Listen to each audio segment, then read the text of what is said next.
E aí, pessoal? Bom, no vídeo de hoje eu queria conversar com vocês sobre alguns conceitos, né, básicos, antes da gente começar a ver código, implementar códigos de fato. Então, eu queria comentar sobre algoritmos, ter uma visão geral sobre algoritmos, comentar também sobre os paradigmas de programação e finalizar com bibliotecas. A ideia não é que esse vídeo seja um substituto da aula oficial, é mais para vocês não chegarem, na verdade, chegarem com uma noção prévia do que são tais conceitos. Então, por exemplo, quando a gente pensa em algoritmo, a gente pensa em sequência de passos. E aí a gente pode se perguntar, mas sequência de passos para quê? E é justamente isso. Para cada procedimento, para cada tarefa que você vai querer realizar, você vai pensar em uma forma de fazer isso. A gente pode imaginar, quando a gente é criança, nossos pais eles dizem, quando você for atravessar a rua, você para ou procura uma faixa de pedestre, olha para a esquerda, olha para a direita, se não vier nenhum carro, você segue. E aí atenção a essas palavras se, né? Ou para tal coisa, faça tal coisa. E é justamente isso. Eu estava procurando alguns sites aqui para agilizar nosso entendimento. A gente pode ver algoritmos dessa forma aqui, uma sequência de passos. Aqui o algoritmo. A gente não vai ler isso aqui, né? Mas basicamente aqui tem o início, acontecem algumas condições e o algoritmo termina aqui, certo? Isso aqui é uma sequência de passos pura.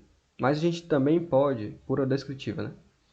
A gente também pode ter uma representação mais visual de algoritmos. Que um exemplo disso é esse fluxograma aqui.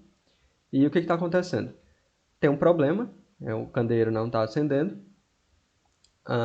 e aí você vai fazer algumas verificações. A lâmpada do candeeiro está enroscada?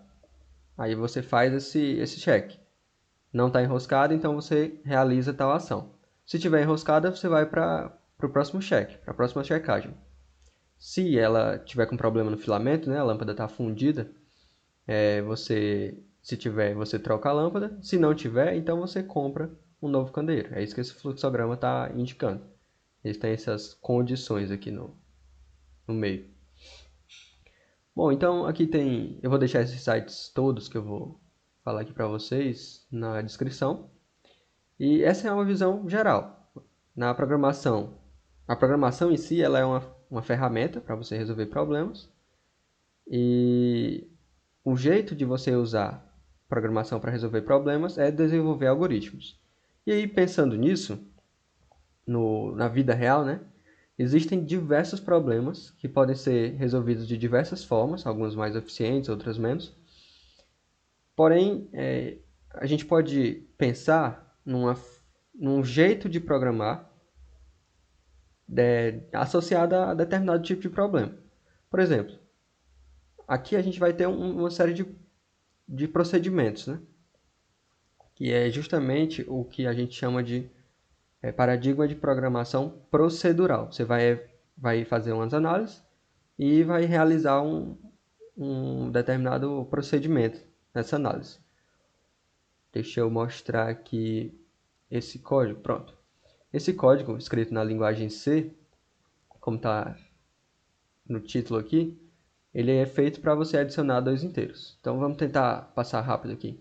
Então, a biblioteca de entrada e saída, vocês vão ver isso. Eu vou passar só por cima, mas vocês vão ver isso mais a fundo na cadeira, na disciplina.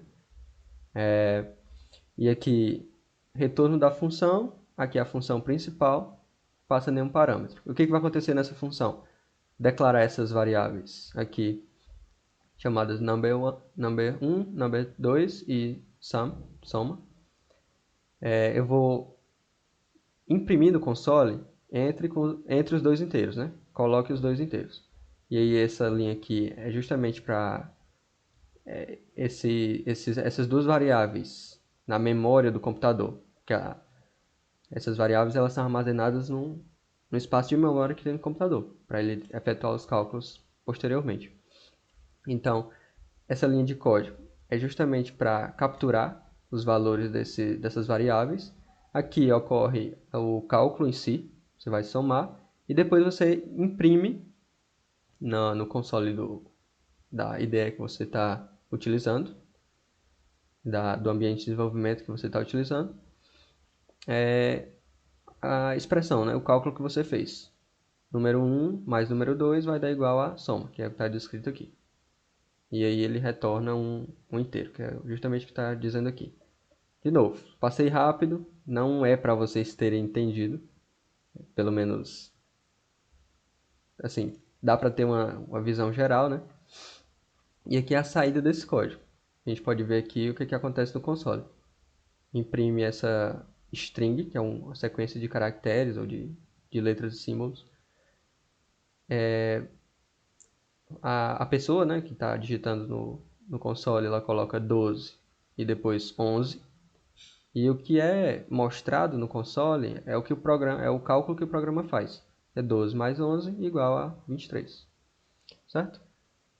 E, de novo, não, sem estresse. Isso aqui hashtag include, menor que stdio.h, isso a gente vai ver mais pra frente.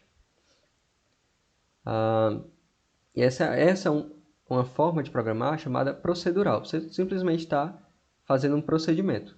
Recebe os dois números, faz o cálculo, imprime na tela o cálculo que você fez. Outro jeito, outra forma de você pensar em problemas de programação, em como codificar, aqui já é outra linguagem, né? A gente estava vendo C, que a gente vai ver um código em Java. E o paradigma que a gente pode implementar nessa linguagem é o paradigma de orientação a objeto. Que nome estranho, né? Mas vamos pensar. Na vida real, existem objetos que eles pertencem a determinadas classes gerais. Por exemplo, existe uma classe carro. Existem tipos de carros. Cada carro pertence a um modelo, vamos pensar assim. E esse modelo, como é que a gente pode caracterizar esse modelo? Quais são os atributos desse modelo? Então, a gente pode dizer a cor da lataria, número de portas, blindado ou não, entendeu? E também a gente pode pensar no que aquele objeto pode fazer, quais são as ações que ele pode fazer. Então, por exemplo, ainda nessa questão do carro, o carro pode acelerar, desacelerar, virar para a esquerda, virar para a direita. E assim se estende o pensamento, né? E é justamente isso que a orientação a objeto ela propõe. Você vai olhar pro pro seu problema, pensar em uma classe que é útil para o seu problema, e aí daí você constrói essa classe. Deixa eu mostrar aqui. Deixa eu ver aqui. Pronto. Existe uma classe frutas e os objetos pertencentes a essa classe pode ser maçã, banana, manga. Novamente, o exemplo do carro. Tem um carro geral, um modelo de carro, e você tem vários objetos que pertencem a essa classe. Então você pode ter um carro da Volvo, Audi, Toyota. Outro atributo de carro são as marcas, né? E, bom, essas são algumas das palavras-chave que vocês vão ver na orientação a objeto, que é atributo, método, classe, objeto em si, né? Esse W3 Schools aqui é muito interessante porque você consegue ter um acesso a uma boa quantidade de linguagem de programação. É um curso, digamos, rápido, mas aborda bastante dos pontos que cada linguagem dessa pode precisar para você resolver alguns problemas básicos. É um bom site introdutório. Outra característica que eu gostaria de destacar aqui para a orientação a objeto é a questão da herança. Então, por exemplo, você tem essa classe veículo, que ela vai ter como atributo a marca, certo? E esse método, honk, que é simplesmente fazer o barulho, né, associado àquele veículo. E você pode criar, ou seja, estender uma classe dessa classe inicial veículo. Então, aqui está sendo criada uma classe carro, que vai ter como atributo nome do modelo. Aqui eu vou ter a função principal, deixa eu ver. Isso, aqui eu faço instanciação, beleza. Enfim, isso são coisas que vocês vão ver mais pra frente. E o que significa essa herança, ou essa extensão? Significa que os mesmos atributos que a classe pai, que seria veículo aqui, tem, eu também vou ter em car, na classe carro. E por que que isso é interessante? Imagina até que toda vez que você fosse criar uma classe, mesmo tendo certa relação com outra classe já criada, você tivesse que escrever o mesmo nome de atributo, os mesmos métodos, ou alterar um determinado método. Isso, ou seja, essa herança da orientação a objeto faz com que você reduza a quantidade de código que você vai escrever. Uma vez que você já escreveu, você consegue adaptar facilmente para sua nova classe e, enfim, você pode adaptar esse seu código e o que reduz complexidade, né? Que é uma das coisas necessárias aí quando se vai programar. Outras coisas interessantes aqui, deixa eu ver se tem mais alguma coisa. Polimorfismo é um conceito mais avançado também, mas o que está acontecendo? Quando eu tenho uma classe pai, vamos dizer assim, que todo animal, quando é executado esse método, tem esse método animal sound, o que vai acontecer no console é que vai aparecer essa string, essa frase aqui, certo? E aí eu consigo estender da classe animal, eu consigo estender a classe porco. E o que está sendo descrito aqui? Aquela função animal sound, quando eu tenho um objeto porco e eu executo esse método animal sound, ele não vai escrever no console o animal faz um barulho. Ele vai dizer, vai estar escrito no console, o porco diz ui ui, né? E aqui é o mesmo raciocínio para o cachorro.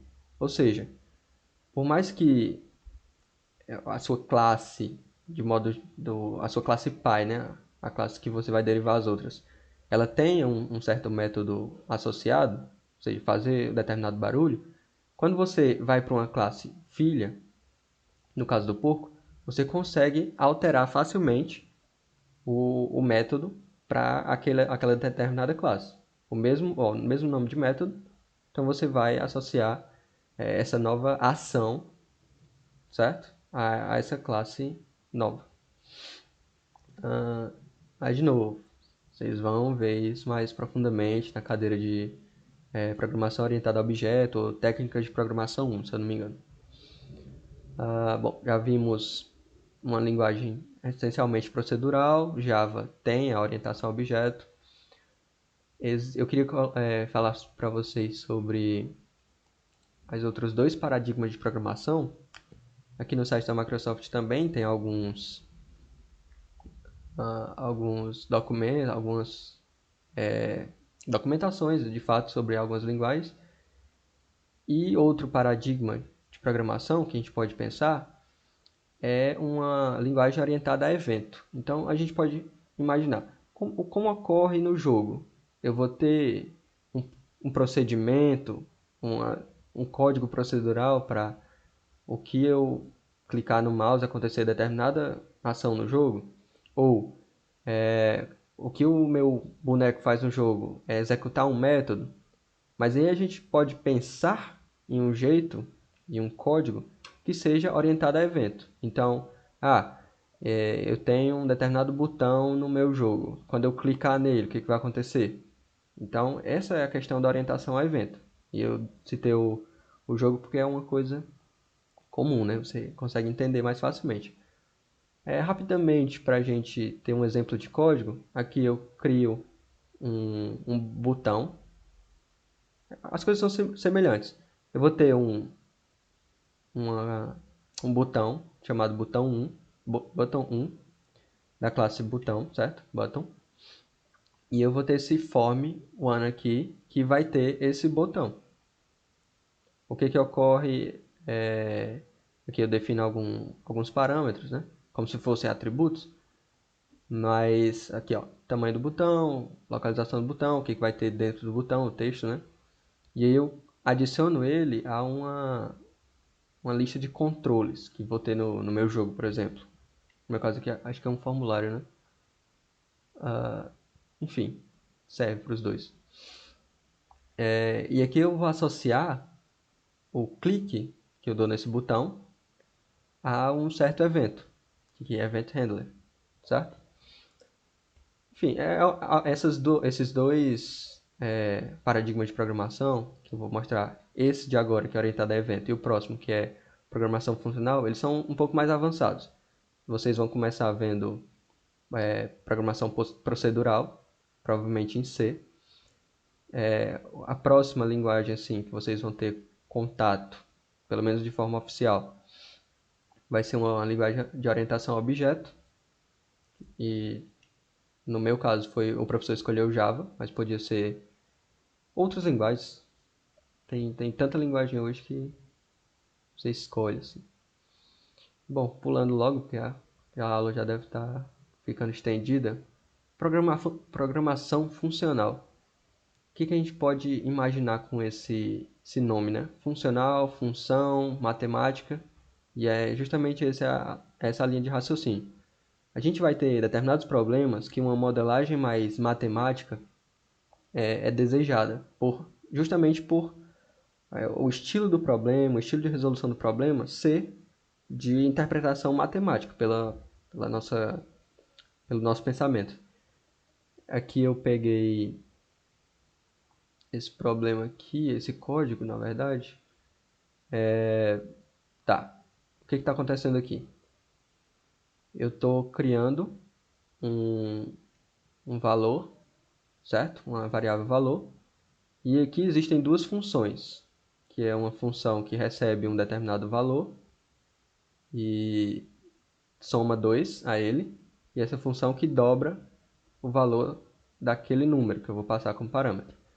E o que essa função está fazendo é, primeiro, eu pego o valor 3, vou dobrar e depois vou somar 2. E depois de tudo isso, eu armazeno nessa variável result, certo? Então, esse é a questão da programação funcional. Você consegue modelar o seu problema de forma matemática. O que está acontecendo aqui é justamente essa composição de funções, certo?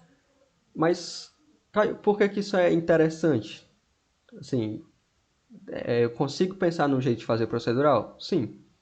Mas como eu falei, determinados problemas, se você mudar de paradigma ou usar múltiplos paradigmas para resolver o mesmo problema, você consegue ter uma solução mais fácil, uma solução com um código mais entendível para todos os outros programadores envolvidos. Tá, ok? Outra coisa, para dar um exemplo mais útil, estava vendo aqui nesse site, deixa eu ver aqui, cenário da vida real. Os termos aqui usados são um pouco mais avançados, mas imagine o seguinte, um jeito da gente utilizar o hardware disponível nas máquinas é fazer programação paralela. Então eu vou determinar certa quantidade de RAM, quantidade de núcleo de processador, assim, separar recursos de hardware para executar programas, ações em paralelo, executar computações de forma paralela, simultaneamente, que é esse conceito aqui de multithread. E a programação funcional ela cai como uma luva nesse tipo de problema. Por quê? Imagina que cada thread, ou seja, cada seleção que eu fiz dos meus recursos de hardware, eles vão precisar trabalhar com uma certo número a gente vai dizer variáveis, mas são valores que não têm muita mutabilidade durante o código. Vai ser bem abstrato a tentativa de explicação que eu vou dar. Mas imagine que vocês vão trabalhar com algo que precisa ser bem definido durante toda a execução do código, e é isso que a programação funcional vai trazer. Terminei essa parte de paradigmas, né? Também reitero que existem algumas linguagens que você pode trabalhar com vários paradigmas na mesma linguagem, não é uma coisa restrita, linguagem tal só vai ter tal paradigma. E vocês conseguem, por exemplo, né, para exemplificar, fazer códigos procedurais em C, que é bem comum, mas você também consegue, né, fazendo meio que estendendo um pouco mais o pensamento, o nível do código, fazer uma orientação a objeto em C, trabalhando ali com ponteiros, mas de novo, são termos que vocês vão aprender mais na frente. Tá, para finalizar, eu queria só mostrar o conceito de biblioteca. Vamos pensar o seguinte, imagina que toda vez que a gente fosse resolver um problema, deixa eu pensar aqui, pegar logo um exemplo da biblioteca. Em C existe essa biblioteca string.h, certo? E, como o nome sugere, é justamente para trabalhar melhor, agilizar o processo de programação trabalhando com strings, né? Ou seja, frases, um conjunto de caracteres, certo? E, por exemplo, essa função strcpy, o string copy, ela, como está descrito aqui, realiza a cópia do conteúdo de uma variável a outra. Imagina se toda vez que a gente fosse executar na verdade, programar determinado código, a gente fosse precisar desse tipo de ação, que é copiar o conteúdo de uma string para outra, e não existisse biblioteca. Aí a gente teria que criar uma função dentro da nossa função, do nosso procedimento principal, para fazer esse tipo de tarefa. Só que a biblioteca, ela traz essas funções já implementadas de forma otimizada. Então, por exemplo, se a gente fosse programar pensando assim por alto, programar esse tipo de ação, a gente criaria na memória um espaço, né? E depois ia olhar para a string, ia fazer um laço, olhando para a string original. O laço é uma coisa que vocês ainda não viram, mas imagina que é uma série de procedimentos. A gente vai olhar para a string original e vai copiar caractere a caractere para a nova variável. Isso, no mínimo, umas 3, 4 linhas de código para executar essa tarefa. Então, com uma linha, utilizando um código que já está implementado em uma biblioteca, no caso aqui é string.h, a gente já faz essa tarefa. Ou seja, economiza tempo, economiza linha de código, fica entendível para outros programadores que vão ler. Então, biblioteca é justamente isso, uma ferramenta dentro da programação para acelerar o nosso processo de criar códigos para resolver problemas. Bom, espero que tenha pelo menos dado uma visão, nem que seja um pouco de visão sobre alguns desses conceitos. Recomendo que vocês estudem por fora, deem uma olhada em linguagens, multiparadigma, conheçam as bibliotecas, pelo menos assim por alto, porque vocês vão se deparar com problemas que você vai ter lido em algum canto que tal biblioteca tem tal função. E essa função, ela vai realizar a ação necessária justamente para resolver o problema que você tem que enfrentar e que solucionar de alguma forma.